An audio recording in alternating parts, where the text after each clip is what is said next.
పాకిస్తాన్ కు బ్రహ్మోస్ మిసైల్ ను ఫ్రీగా ఇస్తున్న భారత్. అబుదాబిలో వేదికగా ఒక భారీ అంతర్జాతీయ ఆయుధ ప్రదర్శన జరుగుతుంది. ప్రపంచ దేశాలన్నీ తమ ఆయుధాలను సగర్వంగా ప్రదర్శిస్తున్నాయి. ఒకవైపు భారతదేశం గర్వంగా తన బ్రహ్మోస్ మిసైల్ ను ప్రదర్శిస్తుంది. అక్కడ బ్రహ్మోస్ ఏరోస్పేస్ మాజీ సీఈఓ డాక్టర్ ఏ శివధాను పిల్లై గారు ఉన్నారు. ఇంతలో ఒక పాకిస్తాన్ జనరల్ తన బృందంతో కలిసి మన స్టాల్ దగ్గరకు వచ్చాడు. బ్రహ్మోస్ మిసైల్ ని చూస్తూ పిల్లై గారిని ఒక వ్యంగ్యమైన ప్రశ్న అడిగాడు. మీరు ఈ బ్రహ్మోస్ మిసైల్ ని మిడిల్ ఈస్ట్ దేశాలకు అమ్ముతున్నారని విన్నాం. ఒకవేళ మేము అడిగితే మాకు కూడా అమ్ముతారా? ఆ ప్రశ్నకు పిల్లై గారు ఏమాత్రం తడుముకోకుండా ఎంతో ప్రశాంతంగా, సార్, పాకిస్తాన్ కైతే మేము ఫ్రీగా డెలివరీ చేస్తాం అని ఒకే ఒక్క మాటతో దిమ్మ తిరిగే సమాధానం ఇచ్చారు.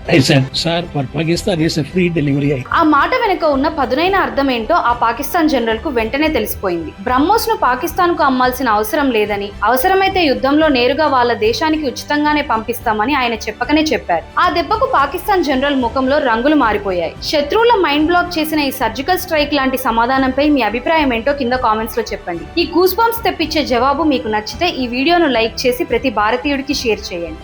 జై హింద్.